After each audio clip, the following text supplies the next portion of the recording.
Hi everybody. So today I'm going to walk you through everything that you will need to do with your substitute. So you, first of all, for your warm-up, are going to go into today's warm-up in Schoology test number 1, warm-up technical Tuesday. And you're going to put the PDF into Notability.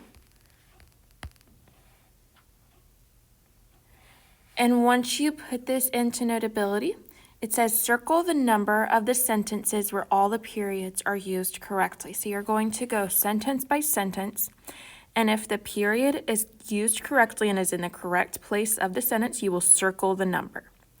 If it is incorrect, you will not circle the number. That is your warm-up.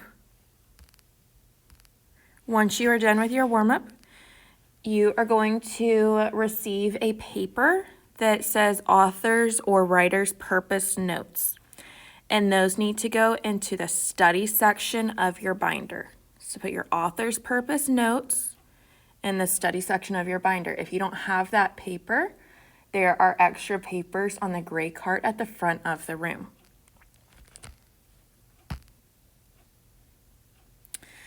So your author's purpose notes should look like this, and we are going to go ahead and fill these out.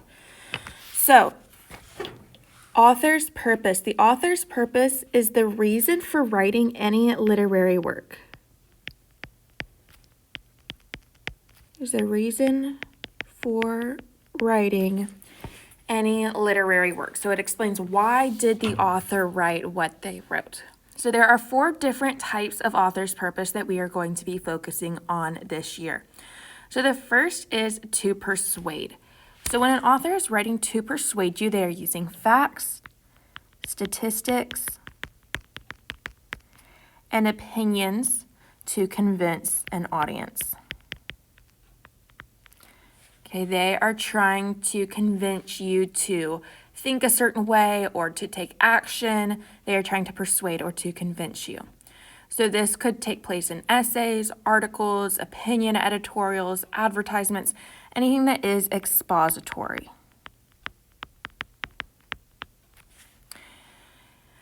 And then we also have some keywords over on the right side. So if you are reading a text and you see the words I think, or for this reason, or you see pros and cons, the word against, unfair, if-then statements, those are keys that the author's purpose of the text you're reading is probably to persuade.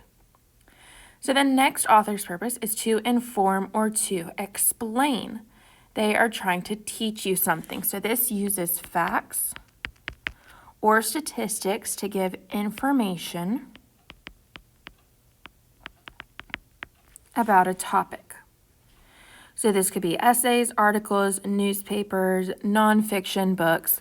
Once again, expository. They are explaining something.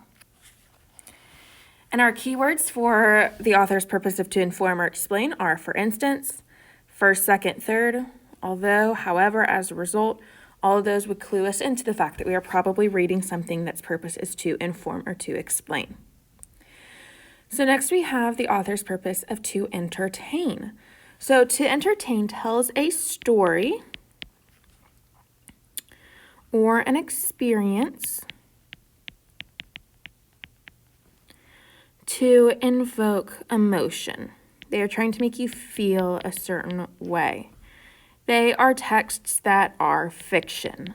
They are created for the purpose of entertaining you. So types of texts could be short stories, novels, drama, poetry. These could entertain you. Now, lastly, we have the author's purpose to share feelings. So if an author is sharing feelings, they are giving opinions and thoughts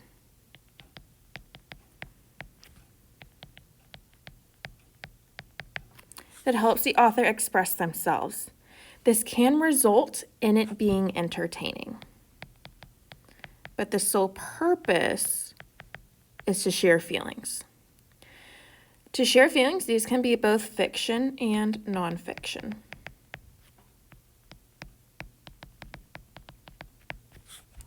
Types of texts that share feelings: personal narratives, poetry, journals, opinion editorials. So these author's purpose notes should be done. We will be coming back to this many, many times this week and next. So make sure that these notes are done, that they are in your binder so that you can refer back to them.